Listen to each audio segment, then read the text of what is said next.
네, 풀어보도록 하겠습니다. 제조원가와 관련된 자료다. 단기제품 제조원가는 얼마인가?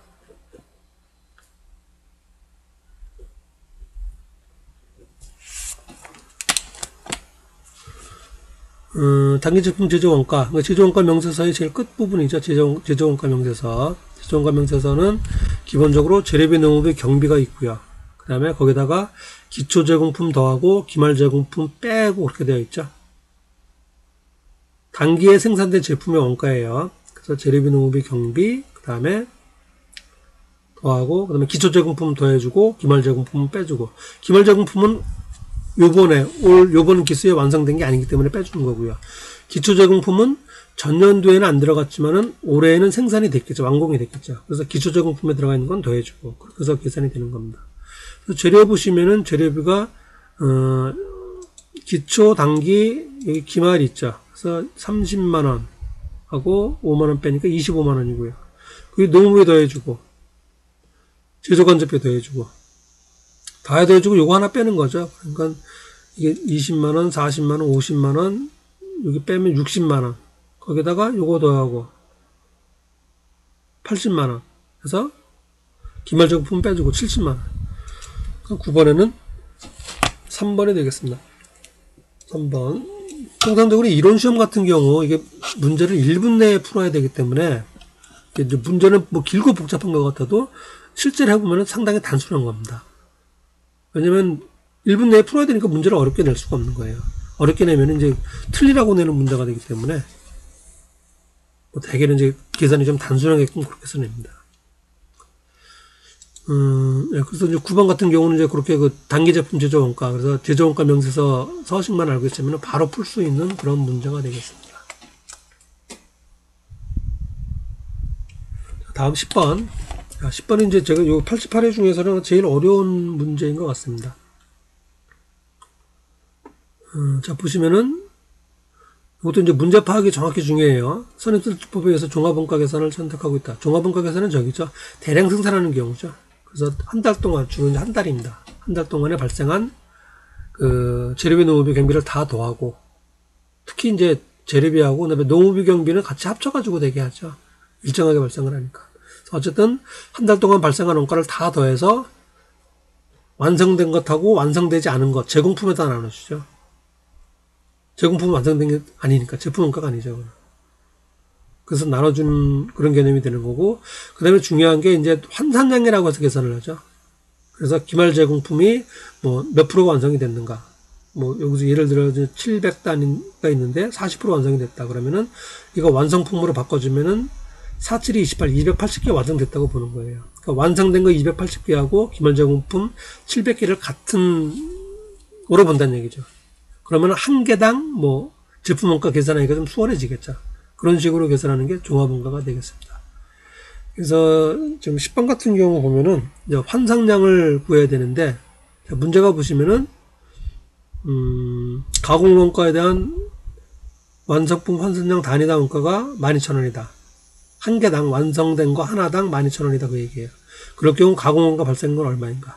환산량을 구하면 되죠. 환산량 곱하기 12,000원 하면 되는 거죠. 문제가 그거니까 가공원가 발생액이 얼마인가? 가공원가 발생액은 가공원가의 단위당 원가가 12,000원이라 했으니까 완성품 환산량만 계산하면 되죠. 그거 곱하기 12,000원 주면 되는 거니까. 자, 환산량 계산하면 그렇습니다. 지금 올해에 지금 시작된 게, 갖고 있었던 게 400개, 그 다음에 시작된 게 3,500개죠.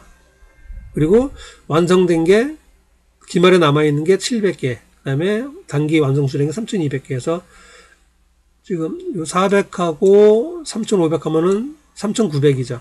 그리고 오른쪽으로 봐서 완성된 거 남아있는 거 합쳐서 3,900개가 됩니다. 그래서 이제 환산량만 구하면 돼요. 그런데, 자, 구하는 방식이, 자, 기초제공품은 전년도에 75%가 완성이 돼갖고, 요번에 이제, 올해 들어간 거는 이제 25%만 들어갔죠? 그러니까 기초제공품에서는 100단위가 됩니다. 100개. 100개가 되고요. 환산량 지금 하는 겁니다, 지금. 100개. 그 다음에 기말 제공품은 여기에 돈 들어간 거 따지는 거예요. 지금 환상적으로 바꿨을 때 40% 완성이 됐으니까 472 280개. 그래서 여기서 100개가 됐고 여기서 280개가 완성이 됐습니다. 지금 4728. 여기 올해 들어간 거는 25%만 들어갔으니까 전년도에 75%가 완성돼서 넘어온 거잖아요. 이건 100개. 여기서 100개. 여기서는 그 4728, 280개. 자, 그 다음에 올해 완성된 거 3200개라고 했잖아요. 100% 완성된 거예요. 그런데 3200개 중에서 그 기초제공품, 여기 지금 선입선출법을 만들었으니까 이 400개는 완성이 다 됐을 거 아니에요. 그러니까 400개는 빼줘야 됩니다. 올해 완성된 거 하려면. 그래서 2800개. 2800개, 280개, 100개. 요거 100개, 280개, 2800개가 완성품 환산량이에요. 그리고 그것에다가 곱하기 12,000원 해주면 됩니다. 그러면 답이 답 보면은 이제 3,816만원. 이렇게 해서 계산을 하면 되겠습니다. 어쨌든 제가 쭉 풀어보니까 요 부분이 제일 어려운 것 같아요. 이 부분. 자, 다음 11번. 여기까지가 이제 원가 요기가 되겠고, 원가 요기가 지금 5문제나 나오고 있습니다. 그 다음에 11번. 이제 부가가치세예요. 부가가치세가, 3문제죠. 그리고 이제 소득세가 2문제. 자, 부가가치세. 재화공급의 특례에 해당하지 않는 것. 재화공급 파는 거죠. 매출세액. 파는 것이 아닌 것은 해당되지 않는 것. 특별한 규정이라는 뜻이에요. 자기 사업을 위하여 구입한 재화를 자기 면세 사업에 사용하였다. 매입세 공제를 받았겠죠. 그런데 그거를 면세 사업에 사용하면은 이거 이제 면세니까 부가세 매출세액이 발생을 안 하죠. 그래서 여기서 이렇게 면세에 전용한 경우는 간주 공급에 해당이 되는 거죠. 면세 전용 그래가지고 실제 판 건 아니지만은 판 것으로 간주해서 계산한다. 그런 의미가 되겠습니다. 그다음에 요 직접 제조한 재화를 직원 생일 선물로 제공하는 경우, 계량 주는 경우 이것도 자가 공급에 해당이 돼요. 이제 매출세액이 발생을 안 하잖아요. 그러니까 매입세액 빼주게 되는 겁니다. 매출로 본다는 얘기예요. 이것도 지금 매출로 본다는 얘기고. 그런데 여기서 이제 10만원 이하라 그랬잖아요. 그래서 이제 복리후생미적인 것, 작업복 같은 거, 그런 것들은 재화의 공급으로 보질 않습니다. 그래서 11번에서는 이제 2번이 답이 되겠고요. 그 다음에 폐업했을 때 남아있는 거. 이거 폐업했으니까 팔리지가 않을 거 아니에요. 그리고 사와서 팔기 전에 이제 폐업을 한 거니까 사왔을 때 매입세액 공제는 받았을 거고 매출세액은 발생을 안 하고, 그러니까 남아있는 것도 일단 팔린 것으로 간주를 해서 계산을 합니다. 그래서 폐업 시 잔존 재화도 재화 공급의 특례라고 그랬죠. 특별한 규정이라는 얘기예요. 그 다음에 거래처에 선물로 주는 것. 이것도 이제 무료로 주는 거잖아요. 매입세액 공제를 받는 거를. 그렇기 때문에 이것도 판 것으로 간주해서 세금 계산한다. 그 얘기가 되겠습니다. 그래서 1, 3, 4번이 과세 특례에 해당이 되고, 그 다음에 2번은 해당이 되질 않습니다. 자, 다음 12번. 영세율 적용 대상. 영세율은 이제 수출하는 경우 얘기죠. 수출. 그래서 내국신용장, 구매회계소에서 공급하는 수출용 재화, 수출업자와 직접 계약을 맺은 수출재화 인가공유, 내가 가공해준다는 얘기죠. 그 다음에 국외에서 제공하는 용역. 그것도 이제 바로 수출 외화를 벌어들이는 거죠. 1, 2, 3번은 수출이 되고요. 4번 수출업자가 위탁해주고 수수료 받는 거죠. 수수료 대신 팔아주고 수수료 받는 거. 요거는 영세라고는 관련이 없습니다. 그냥 일반 용역 제공이에요. 대행 수수료 받는 거니까. 그래서 12번에는 4번이 되겠습니다. 다음 13번. 매입세액에 해당하는 것. 정상적으로 이제 매입세액 받는 거예요. 공제 받는 것. 대표적으로 개인적인 구매, 회사 업무와 관련이 없죠. 그래서 이건 공제를 못 받고요. 그 다음에 공장 부지 택지 조성, 요거는 이제 토지 공급에 해당이 되죠. 부가세 면세 대상입니다. 토지 공급은. 그래서 이것도 공제 못 받고요. 그 다음에 렌터컵에 사용되는 승용차. 렌터컵인데 이 회사는 주용이 그 승용차를 빌려주는 거 아니에요. 그래서 여기서 얘기하는 승용차는 영업용 승용차가 된다. 업무용 승용차가 되는 거예요. 업무용. 그렇기 때문에 요거는 공제를 받습니다. 그런데 일반 회사에서 구입하는 승용차는 회사 업무에 사용하는 거지만은, 그런데 그거는 이제 매입세 공제를 안 해주고 있죠. 업무 외에 많이 쓰는 것으로 간주해서 매입세 공제를 안 해주고 있습니다. 그래서 13번에는 매입세, 공제대상 매입세에 해당하는 것은 3번이 되겠습니다.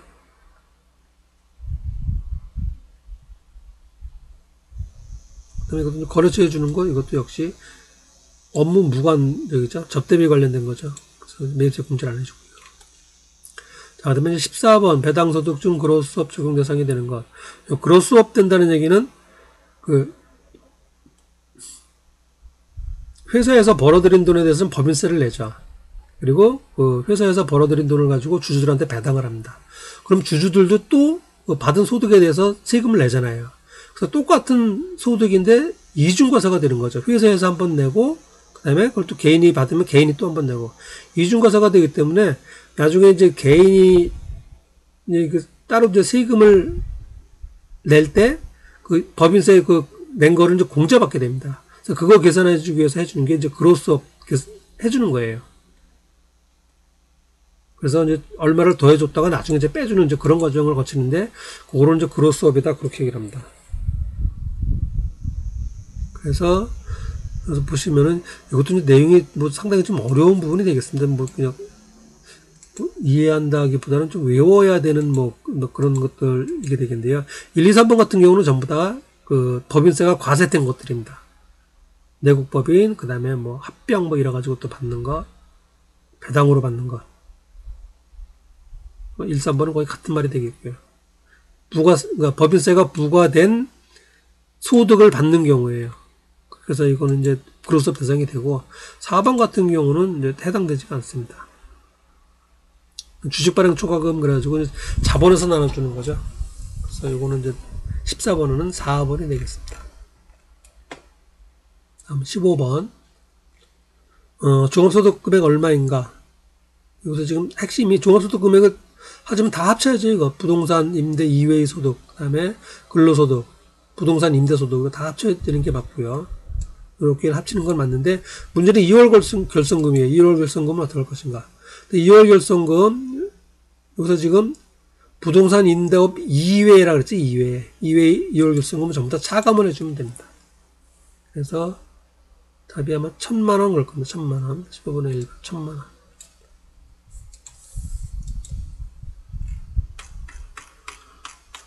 자, 그래서 지금 88회를 알아봤고요. 다음에,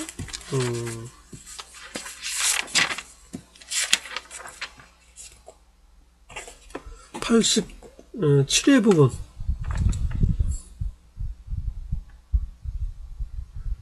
(767조)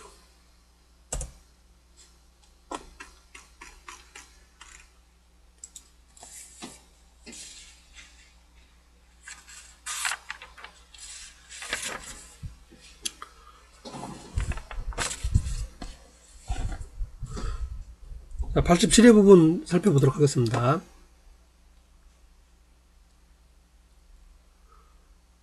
재무회계 문제예요. 5문제라 그랬죠? 5문제. 자, 보시면은 재무제표 작성 표시에 대한 설명 틀린 것. 지금 여기 보시면은 전제 조건이 이렇게 돼 있어요. 그렇게까지 문제 푸는데, 한국채택국제회계 기준을 적용하도록 하는 전제 조건이 없을 경우, 그러니까 특별한 언급이 없으면은 일반 기업회계 기준을 적용한다고 되어 있습니다. 우리나라 기업회계 기준이 지금 3단계로 되어 있어요. 3단계.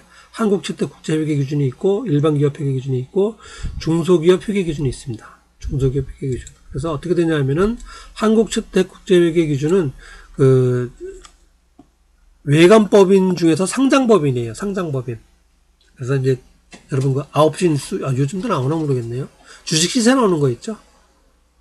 그래서 이제 지금 800개 정도 되나 모르겠네요. 그 정도. 그래서 이제 규모가 상당히 큰, 제가 지금 구체적인 것까지는 외우지 못하지만은 뭐 자산 규모가 몇 천억 이상이고 뭐 저쪽은 그런 조건들이 있습니다. 거기에 해당되는 기업들이 한국채택 국제회계 기준을 적용을 한다. 국제회계 기준에서 이제 우리나라에서 채택했다는 얘기인데 거의 같은 내용입니다. 외국 기업들하고 상대를 해야 되니까, 거래를 해야 되니까 같은 기준을 적용한다라고 보시면 되겠습니다. 그래서 은행하고 그다음에 상장법인들이 한국채택 국제회계 기준을 적용하고요. 그다음에 이제 외감법인이 있어요. 외감법인, 외부 감사에 관한 법률. 그래서 그 공인회계사들로부터 외부 감사를 받아야 되는 법인들, 일정한 규모 이상이라는 얘기겠죠. 규모가 좀 큰 기업들입니다. 여기도 상장되지는 않았지만 그런 기업들이 적용해야 되는 기업회계 기준이 일반 기업회계 기준이에요. 일반 기업회계 기준 중간 정도 규모라고 보시면 됩니다. 그 다음에 여기에 해당되지 않는 것, 외부 감사 대상이 아닌 법인들이 적용하는 기준이 중소기업 회계 기준입니다. 중소기업 회계 기준. 규모가 상대적으로 작은 데죠. 그런데 요거 지금 저희들 문제는 이제 일반 기업 회계 기준을 적용한다라고 되어 있는데, 근데 실질적으로 그 중소기업 회계 기준이나 일반 기업 회계 기준이나 뭐 큰 차이는 없습니다. 큰 차이가 있지는 않고 서로 또 기준이 틀리지도 않고요. 중소기업 회계 기준은 말 그대로 규모가 좀 작은 기업이다 보니까 어려운 회계 처리, 그래서 뭐 현재 가치 계산하는 것, 그다음에 그 유형자산 시가로 평가하는 것, 그다음에 무슨 포괄손익 그런 것들은 하지 않게 되어 있습니다. 중소기업 회계 기준에서는 하지 않고, 해도 되긴 되는데 안 해도 관계 없는 거로 되어 있고요. 반면에 이제 일반 기업 회계 기준이나 한국채택 국제회계 기준에서는 시가로 평가하게 되어 있고, 그다음에 이제 포괄손익, 손익계산서를 작성을 해야 되고요. 뭐 그런 차이점들이 있습니다. 그리고 여러분들이 아마 이제 교과서에서 배우는 주 내용들은 전부 다 이제 중소기업 회계처리 기준이라고 보시면 될 것 같습니다. 자, 이건 뭐 상식적으로 알아두시고요. 그리고 이제 또 하나, 요 기업회계 기준 보시려면은 어디 가서 보면 되냐면은 한국회계기준원이라고 하는 사이트가 있어요. 자, 그럼 지금 뭐 강의 중이니까 한번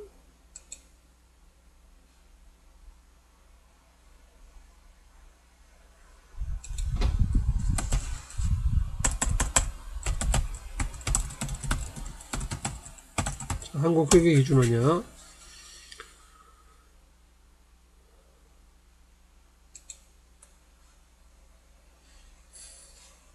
우리나라 기업회계기준 제정하는 곳이에요. 그리고 여기 보시면은 회계기준이라고 되어 있습니다. 이렇게 되어 있죠. 중소기업회계기준, 일반기업회계기준, 한국채택 국제회계기준. 그래서 여기서 찾아보시면 되고요. 아마 뭐 이런 것들은 아직 결정이 안 됐을 거예요. 아마 저희가 배우는 게 이제 중소기업회계기준이 되겠고요. 그래서 2013년 3월달에 발표가 됐고, 여기 이제 한글 파일이나 PDF 파일로 제공이 되고 있습니다. 일반 기업 회계 기준은, 지금 이제 중소기업 회계 기준은 이렇게 이제 법령 하나로 되어 있어요. 1조, 2조 이렇게 나오고요. 그 다음에 일반 기업 회계 기준하고, 그 다음에 이제 한국채택 국제회계 기준이요. 이거는 이제 편람식이라 그래가지고, 뭐, 특정한 분야에 대한 거, 법인세에 대한 거, 유형자산에 대한 거, 이렇게 항목별로 되어 있습니다. 재고자산에 대한 거, 이런 식으로. 그래서 보시면은 내용이 상당히 많죠. 상당히 많고 좀 복잡하고 그렇습니다. 그런데 이제 공부하실 때는 뭐 이런 거 다 볼 필요가 없고, 내가 필요한 거, 예를 들어서 뭐 재고자산을 본다 그러면은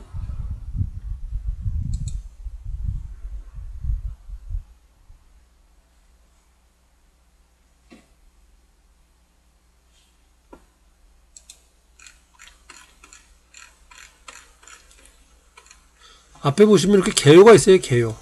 전체 이게 내용이 아니고, 이 개요에서 핵심적인 내용을 쭉 설명을 해놓고 있습니다. 그래서 그 부분만 아마 좀 읽어보시고 공부를 하시면은 여기까지죠. 핵심적인 내용이 여기 다 들어가 있어요. 지금 단가 단위 결정 어떻게 하고, 뭐 용어는 이렇게 사용하고, 재고자산은 뭐 취득원가하고 순실현 가능가치, 지금 시가란 얘기죠. 그중에서 낮은 금액 저가법을 적용한다, 이렇게 되어 있습니다. 그래서 이런 식으로 앞부분에 개요가 있기 때문에 그 개요 부분만 보시면 됩니다. 물론 이제 세부적으로 회계 처리할 때는 이제 좀 본문 내용도 봐야겠지만은 아주 전문가가 아니라면은 그렇게까지는 들어갈 필요는 없어요. 자, 그래서 우리나라 기업회계 기준이 이렇게 세 가지로 되어 있다라는 것: 한국채택 국제회계 기준, 일반 기업회계 기준, 그다음에 중소기업 회계 기준. 그다음에 이제 특수 분야 이런 것들은 다 이제 말 그대로 특이한 분야들이에요. 신탁업자, 뭐 결합재무제표 작성할 때. 이제 크게 찾아볼 일은 없으시고, 대개는 이제 한국채권국제회계기준, 일반기업회계기준, 중소기업회계기준을 제일 많이 보게 됩니다. 그래서 한국회계기준은 기억해 놓으셔도 상당히 유용합니다. 자, 근데 어쨌든 문제에서는 일반기업회계기준 적용한다라고 되어 있고요. 자, 첫 번째, 그 재무제표 작성과 표시 설명 틀린 것. 그래서 보시면은 뭐 유동성이 높은 것부터 배열한다. 현금부터 시작하죠. 맞고요. 그 다음에 자산은 1년 정당영업주 기준에서 유동자산, 비유동자산 분류한다. 맞고. 그 다음에 중요하지 않은 것, 유사한 거는 합쳐서 표시할 수도 있고 나눠서 표시할 수도 있고. 다 공통이에요. 이거, 이런 것들은. 일반기업 회계기준이나 중소기업 회계기준이나 똑같습니다. 그래서 1번은 1, 2, 3번은 맞고 4번은 틀렸습니다. 기타 보궐손익 누계액에는 만기 보유증권 해외사업 뭐 이게 있는데 해외사업 환산 손익 맞고요. 그러니까 외국에 이제 지사가 있을 경우에 외화로 표시되어 있으니까 그걸 원화로 바꾸면서 환율에 따라서 이익이나 손해가 날 수도 있죠. 앞 시간에 설명드린 미실현 손익이라는 얘기입니다. 그런 것들. 그 다음에 현금 물음 위험회비 파생 상품. 이거는 이제 뭐 재무관리 측면에서 나온 얘기인데, 저도 세부적인 내용까지는 잘 모릅니다. 이제 뭐 은행 상품 평가하는 그런 것, 선물 같은 거 뭐 그럴 겁니다. 그래서 이런 것들이 기타 보궐손익 누계액이고, 중요한 거는 요겁니다. 여기 지금 만기 보유 증권, 채권이라 그랬죠. 회사채. 요거 말고 매도 가능 증권 있습니다. 매도 가능 증권. 매도 가능 증권 평가 손익이 기타 보궐손익 누계액이에요. 매도 가능 증권. 매도 가능 증권 평가 손익. 평가이익, 평가 손실 나올 때. 그래서 1번은 4번이 되겠습니다. 다음 감가상각 대상이 아닌 것. 기계장치, 차량 운반구, 건설 중인 건물, 기계장치. 그러면 요게 되겠죠. 이게 지금 건설 중이니까 아직 완성이 안 된 거죠. 아직 다 완성된 다음부터 이제 감가상각에 들어가는 거죠. 이거는 지금 건설 중이니까 지금 계속 건물이 올라가고 있다는 얘기 아니에요. 돈이 계속 들어가고 있다는 얘기가 되겠죠. 그래서 이거는 해당 사항이 없습니다. 그래서 2번은 답이 3번이 되겠고요. 다음 3번. 단기 매매 목적으로 취득한 유가증권 취득 처분 내용이 다음과 같다. 2019년도 손익계산서에 들어갈 유가증권 평가손익 얼마인가? 유가증권의 평가손익. 문제가 요구사항이 요겁니다. 요거 평가손익. 자, 그런데 보면은 2월 15일 날 20주를 샀어요. 그리고 6주를 팔았습니다. 그 다음에 12월 31일 날 이렇다 되어 있죠. 남아있는 건 14주가 남아있죠. 지금 14주인데 15만원에 샀었는데 13만원이 됐어요. 값이 한 주당 2만원이 떨어졌죠. 2만원. 14주인데 2만원이 떨어졌습니다. 28만원 평가 손실. 그렇게 되겠죠. 이거 뭐 얼마에 팔아서 얼마 이익 받고 뭐 손해 받고 그거 따질 필요가 없고, 남아있는 게 14주 남아있는데 살 땐 15만원 주고 산 거고 팔 때는 아니 시가가 13만원이니까 2만원 떨어졌잖아요. 그러니까 단기 매매증권 평가 손실이 28만원이 되겠죠. 다음 4번이 되겠습니다. 4번. 자본금 4천만원이다. 그 다음에 8월 1일날 유상증자하였다. 자본금 얼마인가? 자본금은 발행주식수 곱하기 액면가로 계산을 합니다. 발행주식수 곱하기 액면가. 주식수 4만주. 여기 만주 했으니까 5만주가 되죠. 5만주. 그리고 액면가가 지금 1,000원이죠. 여기도 주당 900원 돼 있는데 어쨌든 1,000원짜리겠죠. 1,000원짜리를 주당 900원에 증자했다는 얘기가 되겠죠. 5만주에 1,000원. 자본금은 5천만원. 여기 100원씩 덜 받은 거는 주식 할인 발행 차금. 그건 뭐 다른 문제가 되겠고요. 그런 다른 건 자본 조정으로 들어가는 게 되겠죠. 문제에서 요구사항은 어쨌든 자본금 얼마냐 하는 거니까 4번에는 2번이 되겠습니다. 자, 그리고 5번. 수익적 지출을 자본적 지출로 잘못 회계 처리했다. 틀린 것. 수익적 지출은 비용이란 얘기죠. 비용으로 해야 되는 거를 자본적 지출로, 자산으로 기록했다는 얘기죠. 비용 처리해야 되는 거를 자산으로 기록했다. 비용은 조금 처리했고 자산은 좀 늘어났습니다. 비용이 줄어들었으니까 당기순이익은 늘어났고요. 맞죠? 그 다음에 자산을 비용할 걸 자산으로 했으니까 자산이 늘어난 거 맞죠? 그리고 당기순이익이 늘어났으니까 자본도 늘어나게 되죠. 이익이 늘어났으니까.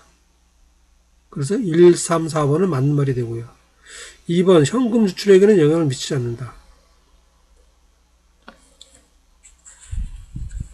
자본이 과다하게 계산되니까 이게 틀린 거죠.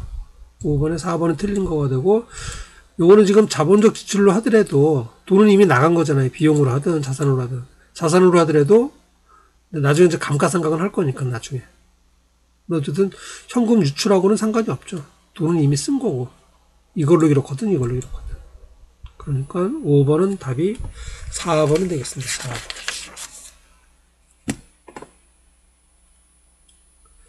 자, 잠깐 쉬었다가 나머지 부분 살펴보도록 하겠습니다.